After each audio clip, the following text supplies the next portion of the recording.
जरूरी है ना, अगली बार कम से कम पहचान तो लो, इस बात का तो जुगाड़ हो जाए। तो हम हैं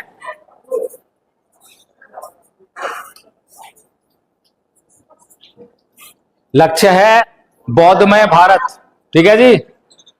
और ये बाबा साहेब का सपना है। अब बाबा साहेब का सपना हम क्यों पूरा करें, क्यों पूरा करें? अरे बाबा साहेब का सपना पूरा हम करेंगे, हम जब अपना सपना को देखते हैं कि मुझे गाड़ी चाहिए, सपना है ना, एक बंगला चाहिए, तो वो सपना हमारा अपना है, हमारे अपने फायदे के लिए है। अपने पड़ोसी के लिए सपना देखते हैं कि मेरे पड़ोसी के पास गाड़ी हो, कभी देखा है किसी ने? अपने पड़ोसी के लिए सपना देखते हैं कि उसकी गाड़ी कब टूट रही है? कब उसकी गाड़ी में चलान हो रहे हैं।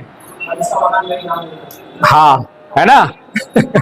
तो फिर, और बाबा साहेब के सपने को हम कह रहे हैं कि हमारा सपना ऐसा होना चाहिए। तो बाबा साहेब का सपना जो है वो हमारे ही भले के लिए, बाबा साहेब की जिंदगी हमारे लिए थी।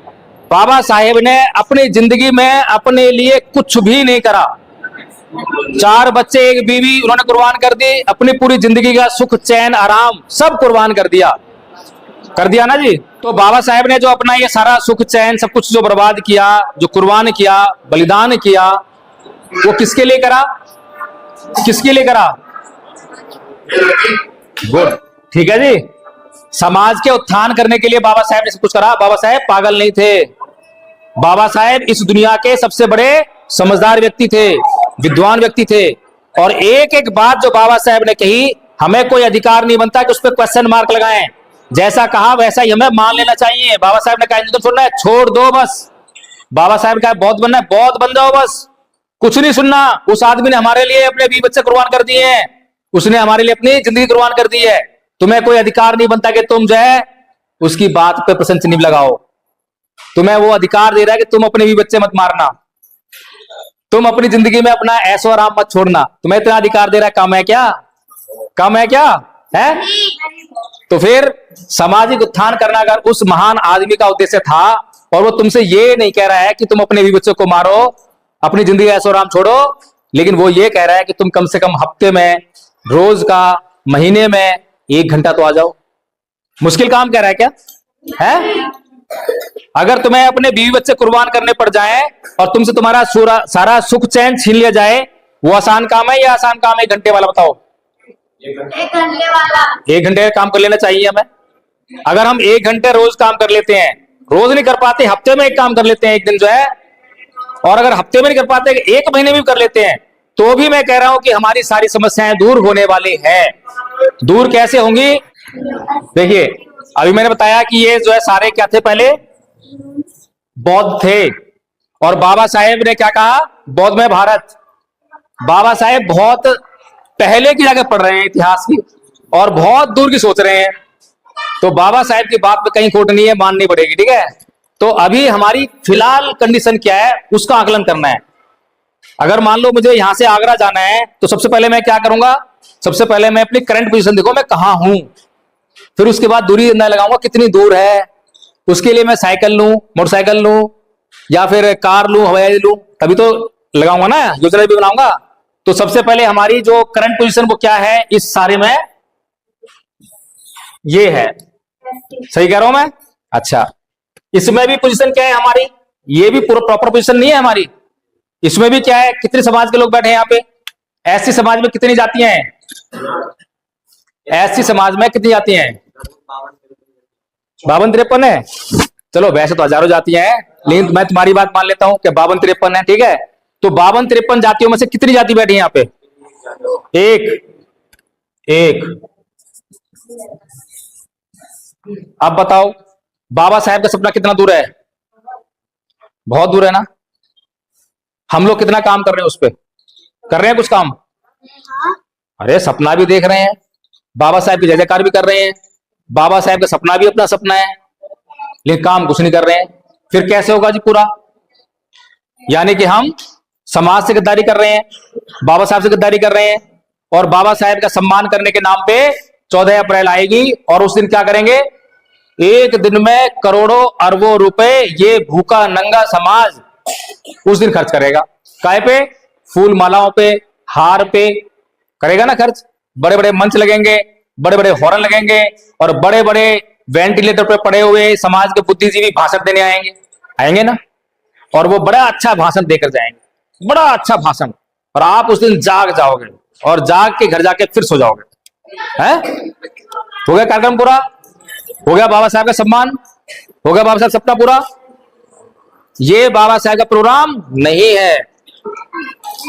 अभी किसी भी संगठन से आप पूछो कि भाई आपने कितने बौद्ध बनाए, अभी हमारे आचार्य जी बता रहे थे कि यही नोएडा में कोई प्रोग्राम हुआ था। क्या प्रोग्राम हुआ था? बौद्ध महोत्सव का प्रोग्राम हुआ कोई, उसमें 22 लाख रुपए का खर्चा हुआ। 22 लाख रुपए का खर्चा करके उन्होंने कितने बौद्ध बनाए? कोई रास्ता कितने बौद्ध बनाए? एक भी नहीं, क्योंकि बौद्धों का प्रोग्राम था तो बौद्ध ही जाएंगे उसको अटेंड करने के लिए, यानी पहले से बौद्ध बने हुए हैं। एक भी बौद्ध नहीं। 22 लाख रुपए खर्च करे और जीरो रिजल्ट। अब धम्पत संघ ने क्या करा? धम्पत संघ ने पिछले 2 साल में मुश्किल से 2.5 लाख रुपया खर्च करे होंगे, मुश्किल से 2.5 भी नहीं, मेरे ख्याल से 2.5 भी खर्च नहीं करे। और कितने बौद्ध बनाए? 150 बौद्ध नहीं बल्कि आचार्य बनाए। आचार्य, ये हमारे आचार्य हैं। एक आचार्य को बनाने में कम से कम 1.5-2 महीने लगते हैं, अगर कुछ नहीं आता उसको तो। और अगर आधा कोर्स आता है जैसे बच्चों को आता है ना, तो इनको तो हम जो है 5-7 दिन में सिखा देंगे, कोई महीना लग जाएगा मुश्किल से। आप बताइए, धम्पत संघ ने जो है कौन सा काम करा? सिर्फ 2.5 लाख रुपया खर्च करा, 150 आचार्य अब तक बना चुका है पिछले 2 साल में। अब ये आचार्य क्या कर रहे हैं? ये आचार्य क्यों बनाए हमने? आचार्य का मतलब होता है टीचर, टीचर पढ़ाने वाला, यानी कि जिसके ऊपर रिस्पॉन्सिबिलिटी है, जिसको कर्तव्य बोध है कि हाँ मेरे ऊपर जिम्मेदारी है, मुझे भी आगे पढ़ाना है। इसीलिए ये जो आचार्य हैं ये अब दूसरों को पढ़ा रहे हैं। जैसे कि आप लोगों में से यहाँ जो भी यहाँ पर एडमिशन लेगा हमारे उसमें, तो उनको पढ़ाने का काम करेंगे, तो ये मल्टीप्लिकेशन हो जाएगा। मैंने 1 को पढ़ाया, एक ने 2 पढ़ाए, 4 चला जाएगा, बढ़ता जाएगा। तो ये जो हमारा काम है, ये वाला हमारा काम कैसे चल रहा है? 2 तरह से, ऑनलाइन और ऑफलाइन। ऑनलाइन हमारी मीटिंग चलती है, सुबह 5 बजे शुरू होती है और 9 बजे चलती है सवेरे। दोपहर को 2 बजे शुरू होती है और रात को 12 बजे तक कंटिन्यू चलती है। अभी भी चल रही होगी मीटिंग, अभी भी ज्वाइन करोगे, अभी भी चल रही होगी। इस दौरान जो है ट्रेनिंग चलती है और रात को 8 बजे से लेकर 10 बजे तक प्राइम टाइम होता है। प्राइम टाइम में हम मुख्य विषय रखते हैं, कोई भी मुख्य विषय पर चर्चा होती है, कभी धम्पद पे, कभी भगवान बुद्ध का धम्म, कभी संविधान, इस तरह से हम जो है ये करते हैं। और ऑफलाइन स्कूल हमारा जो है अभी चल रहा है बक्सर बिहार में, एक स्कूल खुला है, वहां हमसे एक आचार्य जुड़े, वहां से एक आदमी जुड़े, उनको हमने आचार्य बना दिया और उन्हें वहां स्कूल शुरू करा। उस स्कूल में मात्र 1.5-2 महीने में उन्होंने ऐसे छोटे छोटे 25 बच्चे आचार्य बना दिए। 25 बच्चे, बताइए। और वो स्कूल जो है बिल्डिंग नहीं है, छप्पर में चल रहा है, साइड में भी छप्पर की वो लगी हुई है, वो घास फूस की जो है उसकी जो है, और उसमें चल रहा है हमारा स्कूल। अगर ये 22 लाख रुपए धम्पत संघ को मिल जाए तो बताओ धम्पत संघ क्या कर सकता है? बहुत कुछ है ना। तो ये जो करोड़ों रुपए हम खर्च कर रहे हैं, ये हमारे बाप की बपौती नहीं है, ये